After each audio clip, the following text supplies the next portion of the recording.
जब सुने के होई भोजपुरी गाना बस बजे के चाही गाना। सारा ला ला सारा ला ला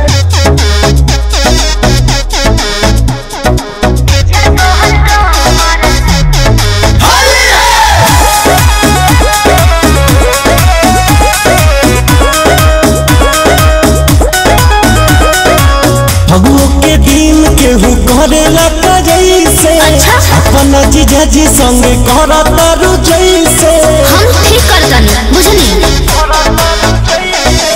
फगुओ के दिन केहू करेला जैसे अपना जीजा जी संगे करता रु जैसे डाले खातिर बैठल बानी काहे डालवावे ना हमके बोला के। आज जीजा तोहर रंग मारा चाहिले खाला दे बुझलो लगताले आए बड़ा केमिकल मिला के हर बार सब दिन बता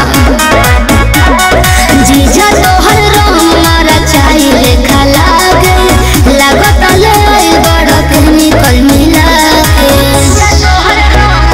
सारा ला ला सारा ला ला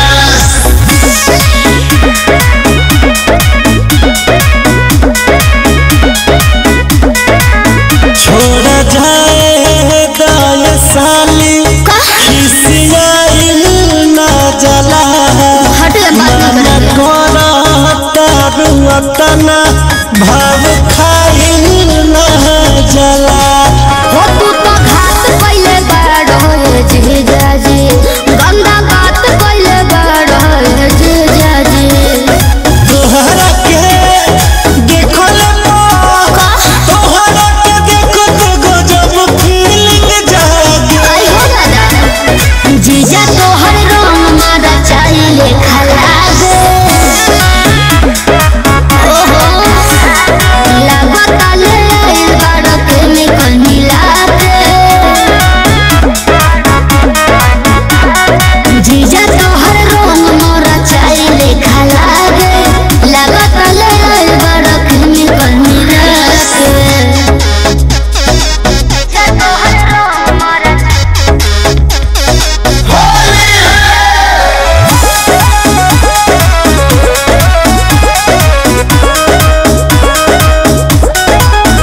स्पेशल हो ब्रांड नुकसान न करी रहुआ जानत नहीं। बाटे घोरल हमर रंगरा ओहो, छोड़ी। अब जियान न करी।